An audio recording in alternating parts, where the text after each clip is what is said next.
Well, hello and welcome to my channel. Today I think I'm going to be going back to one of the first videos I ever did, which was sculpting foam for a base for my Megos. You know, I've used that base since then for many videos, including Star Trek, not only just Planet of the Apes, and also for some monster videos. So today what I'm going to do is I'm going to create a little vignette inspired by, or actually based upon, I should say, a Moebius model I saw online. Now the Moebius model had Frankenstein and his bride sitting on a little couch, and there was like kind of a fragmented wall behind them, and a floor that was, I believe it was a wooden floor. So what I'm going to do is I'm going to try to recreate that today using foam, a piece of fiberboard, and this prop that I picked up online. So now that I've traced out a little, I guess, idea of where I'm going with it, I noticed that my shelves are just a little bit too big for this area up here, so I'm going to have to readjust that one. This one seems to fit fine. But before I do any cutting, what I'm going to do is I'm going to rough it up with my stone. This is the same stone that I used for my ape videos when I was making my displays for them. And I'm just kind of like roughing it up and making it look like stone, giving it that texture. It's not very hard to do, pretty easy process actually, but it's going to give you those rough pieces that kind of like look like stone. And I plan on doing a dry brushing on this, so I'm going to bring out those rough parts in it. So just kind of smushing it using different areas of the rock to get it accomplished. Let's see what I've gotten so far.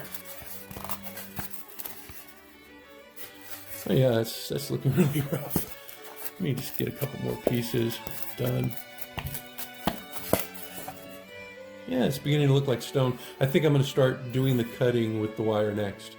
Now that I have my piece roughened, I'm going to begin my cutting. Now, you should probably do this outdoors. I'm only doing it indoors because just so I can film it.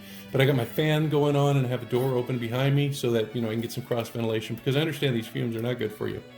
So let me go ahead and start the cutting. And again, remember that these wire knives are really easy to use, and it's really easy to cut material that you don't want to cut, because, like I said, they cut like going through butter.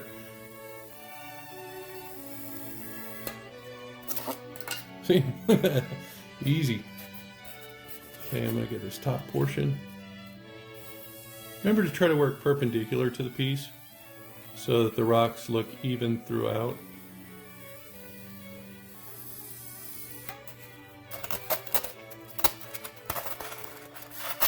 Remember, I made that a little bit bigger because my my shelf was a little bit longer than that area there. Doesn't look natural. Oh, I think I messed up on this guy.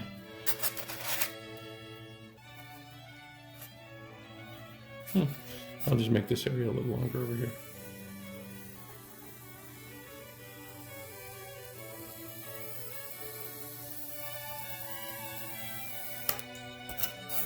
There we go. I think I'm going to add a piece up here. So let me go ahead and do that real quick. I'm just going to cut this piece of foam.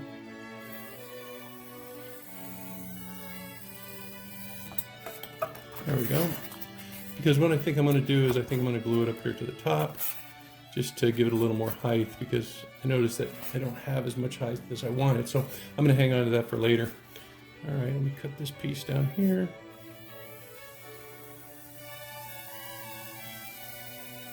And I think I'm done. Like I said, this thing just really cuts well.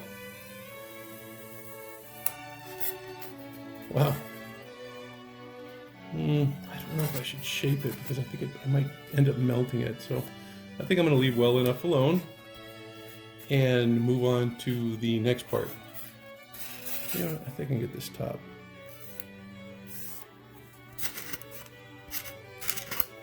You know what? Let me try it.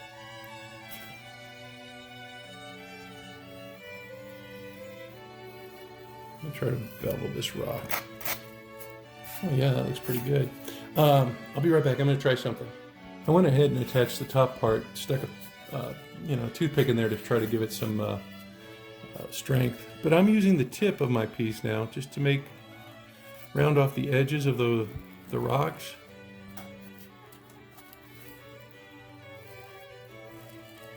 Because I'm afraid I'll take off too much with my wire cutter. This seems to be doing a pretty good job. I can also use it to kind of like trace out the rock pieces, right? Each stone, make it look a little more natural. Just don't go too deep.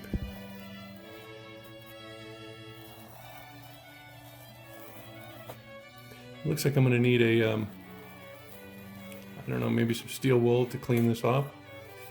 It's already getting kind of dirty.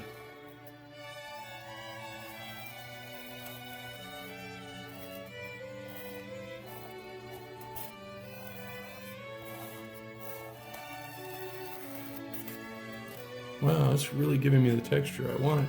And it's also kind of roughening these rocks so they look rounded instead of so square.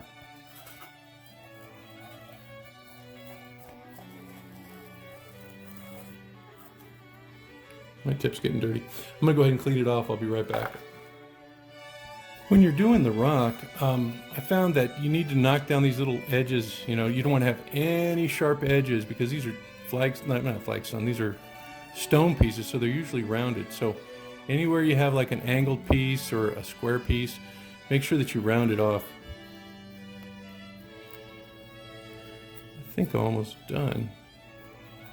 And this tip works great for that. You know what? I didn't have to get any steel wool. I just used a little paper towel. I will when I'm done, but just for, you know, like a brief cleaning. You know, since it's melted anyway, you can get it off of that. But I'd probably use a steel wool for the tip when I'm done. So just make sure that you knock down any edges that you have. You want them all to be kind of roundish. And looks like my rock wall is coming along nicely. Let's see, did I miss anything? Oh, here we go. Knock that down.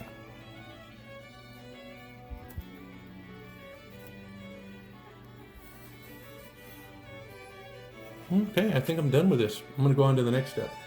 The other thing I'm doing is I'm going along the edges and I'm adding some more, I guess, distressing to them and roughing them up with my rock, just so they don't look too perfect. And that seems to be giving it a more, I guess, natural appearance. And this is a vignette, so it's kind of like weird, right? And, you know, you don't have complete rocks, you just have sections of rocks. But once I get my floor there, let's see, I'm going to try to put it together and kind of visualize it. Here's my base, here's my floor. And let me put my... Yeah, so you can see that that's coming along really nicely.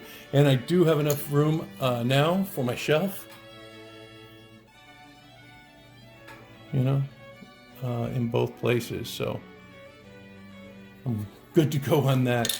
I'm thinking maybe I should paint it just to see what it looks like, because you know what, this is kind of like, it's not the focal piece, of course, but it's a major part of my build. So I think I'm going to stop at the moment, paint it, and kind of see how it looks, because it still looks kind of rough right now, but maybe it'll change if I paint it. So I'm going to go outside and I'm going to put some gray paint on it. Well, I got my wall painted. I painted one side like a flat gray and the other side a black. You know, where I attach that top part, I have a little seam here, so I might put some putty in there or something. I don't know. It's on the back of the piece anyway.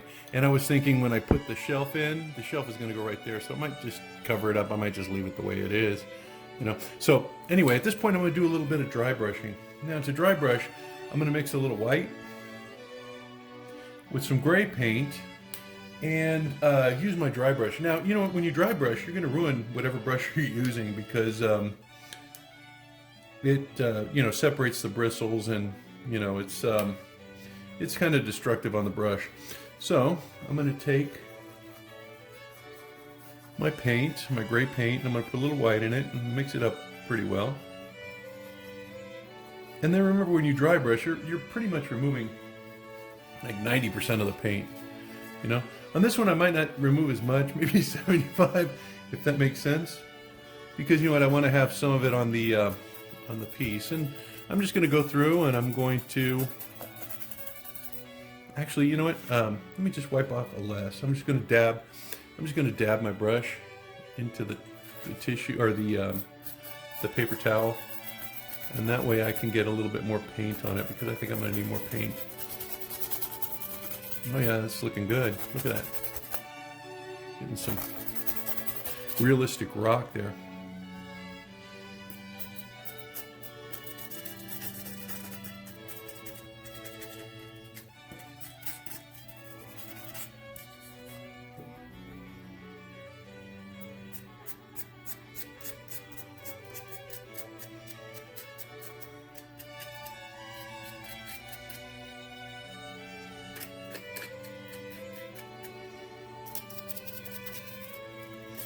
You can see what it's doing for the piece. And just, you know, dry brushing is not very exciting. So here, let me see if I can get a good picture of it. You're just barely going over the piece, adding those accents of the lighter gray, right? And that's bringing out the natural bumps in the rocks that I created. Or the stone that I created by roughing it up with the rock that I have.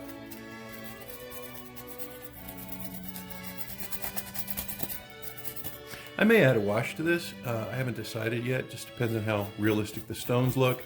But remember, most of these stones are going to be covered anyway by the sofa that I'm going to put in front of it and the figures. So, you know what? You're doing all this work, and it's not really going to be seen that much. It's just, you know, it's just there to accent the piece and give it a little sense of realism. I think I am done with my dry brush. Let me just go over a couple of areas, make sure that I have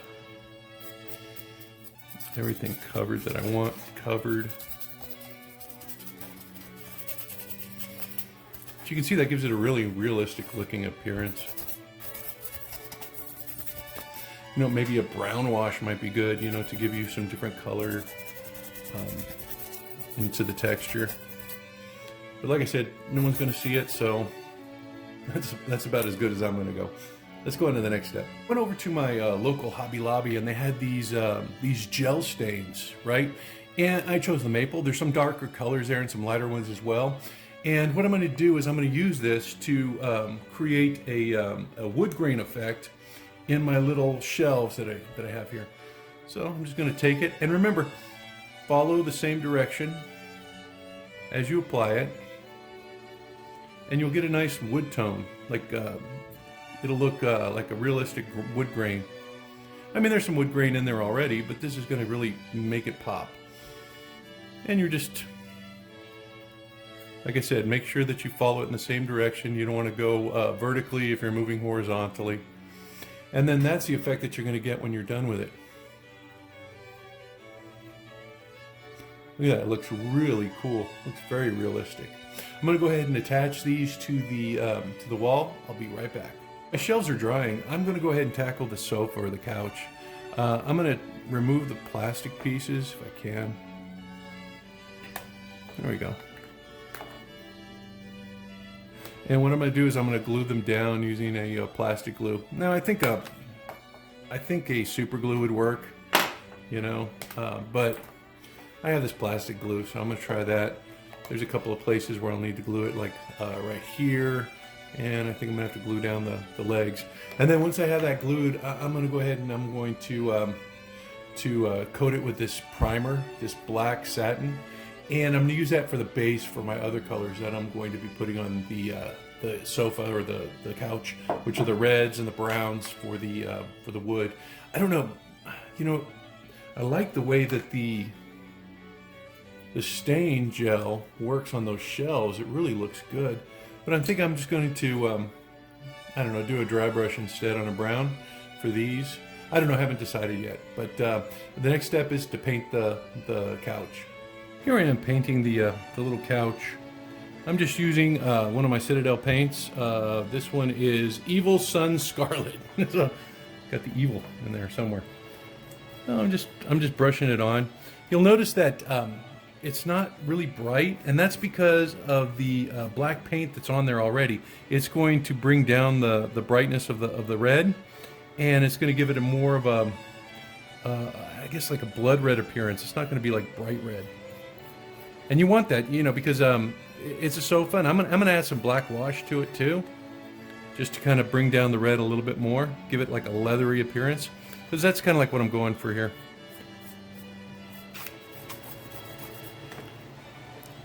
I also did this on my my Roadster. I don't know if you may have seen that video, but there were some upholstery seats, and I kind of did the same thing there, same sort of effect. Just, you know, you don't want to layer it with paint. You want to keep those black recesses, you know, because it's going to give it that kind of like worn leather look. See how it's like not going into those creases completely? That's really what you want. You want that type of look. So I'm going to do a couple more coats on camera, and I think I'll take care of the rest off camera. But you can see that's kind of like the effect that we're going for. And the same thing with the seat. See how it's looking like upholstery? So I'm going to do the rest off camera. I'll be right back. Still painting my sofa, but you know, I've got the cushions done, and I applied a light color, Golden Glow, I think it's called. Yeah, Golden Glow that I got over at Walmart. And that was kind of like the base coat for my gel stain. You know what, if you're going to be doing any sort of wood, I would recommend, you know, use this gel stain. I'm just amazed with the results that I get. It gives you a wood grain, it gives you a natural wood tone. You know, very, very happy with it. I'm going to go ahead and finish painting my sofa off camera, but we're going to get started on the floor next, as soon as I get my sofa done. Well, here I am laying my floor planks. I'm using some Elmer's wood glue to lay these sticks down. These are actually coffee stirrers. My sister actually picked up a huge pack for me. I have more than enough. So I just take a little bit of the glue and apply it to one side of the little plank. Nice even. You don't want too much. Just enough to kind of give it a good coating so it's like tacky. And then you're going to lay it down. Now, I've been laying these down in a pattern, and I'm going to show you that pattern in just a second. So here's the first coffee stirrer, right? The next one is going to go in line with that, but I'm going to cut off the end of it. Let me show you. I'm using these little snippers, and so oops. And this glue dries pretty quickly, so, you know, when you put it down, it'll set. So I'm going to measure it off. And I'm going to take this and I'm going to cut it right at the edge. Right? And I'm going to use this for the next line, so don't throw it away. All right, put a little more glue.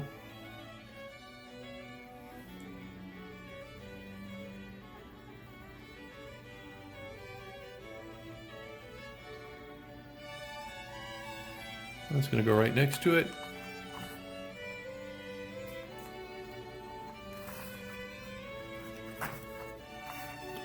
And there's my plank. Man, this one didn't really glue. Let me try it again.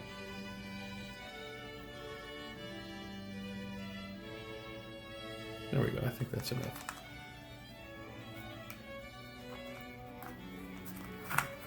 Alright, lay that down. I think it's warped. Might be it. Some of these are warped, but that's okay. You know what it's going to do? It's going to give you a realistic wood floor. Now here's that little piece that I cut off the edge. I'm going to start the next line with this piece.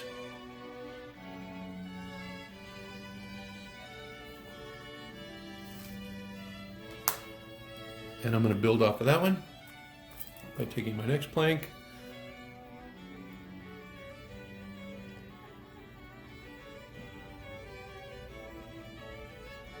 And laying that next to it. You know, my sons and I did this for real with some laminate floor. We did our whole house. So, I mean, this is kind of the same technique I use for that. And if you're not familiar with it, you know, there are a lot of videos online, so you can check it out and how to work with laminate floors. And then you'll notice I have some at the end. I'm gonna go ahead and measure again, using my snippers. Snipping right at the end. Oops, I'm gonna have to go get that piece because I'm gonna need it. Hang on a sec. Here's a little piece I cut. I'm gonna go ahead and lay that down next. And be sure to clean your brush occasionally with the water. I have some clear water here just so that my brush doesn't get too tacky and too sticky, and then it'll be difficult to work with. And then always put down some paper. You know, you don't want this glue on your table. You know, my wife would kill me. Now here's the piece that went flying off. I'm gonna take that and that's gonna form my next line. And then I think it's after the third row, you're gonna start seeing the pattern develop. You know, I've already got mine developed because I've been at this for a bit. You know, throw these away. You don't want these broken ones because they're going to mess your pattern up.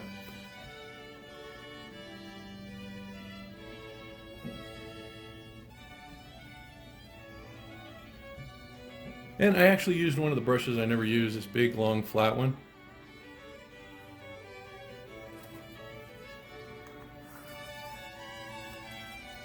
And you'll see that goes all the way to the end. Now, you'll have a little piece here left over. That's the one you're going to snip and discard. You're not going to need that. And you're going to start the line over again, right?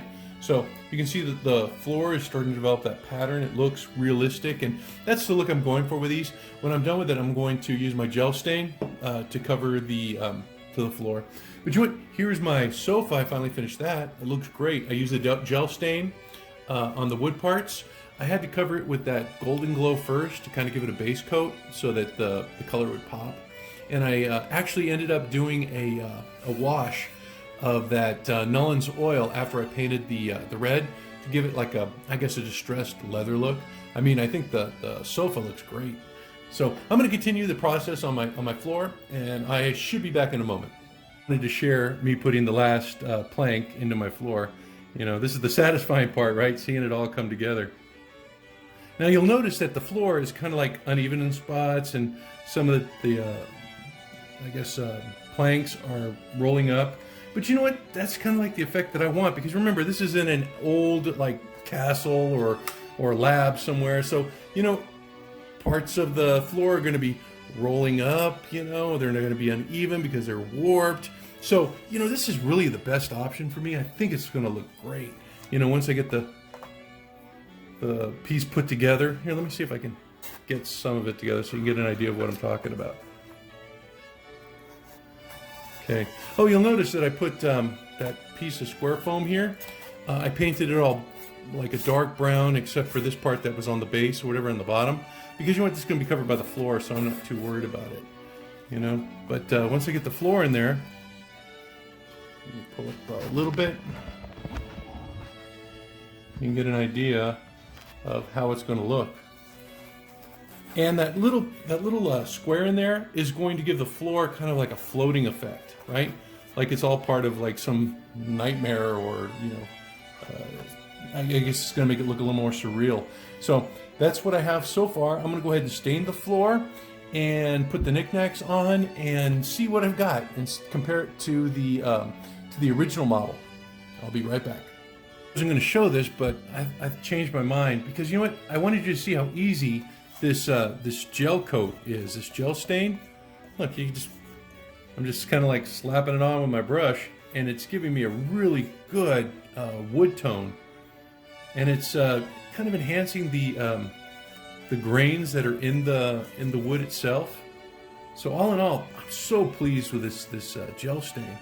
You know, I just got, it was one of those impulse buys. You know, I was over at the Hobby Lobby, and you know, I saw a gel stain. And I thought, well, I need to paint those shelves, so yeah, what the heck, I'll give it a shot. But look at that, that floor is going to look awesome. I can hardly wait to see it put together now.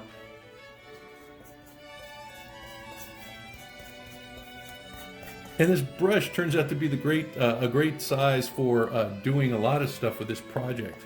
Because usually I work with smaller brushes, but this flat, larger brush actually, you know, it worked out for a lot of different tasks. I used it for my floors, gluing them down. I've used it for a lot of my gel coating because it gives you a nice even, wide coverage. So, you know, this came with a set that I got at Walmart, and I've been using the small brushes in that set and never really thought it'd have an application for this one, but there you go. It's looking great. I'll be back. Now that I got my floor fully stained, I'm going to go ahead and apply it to the actual model, just using some hot glue. I think that's got it.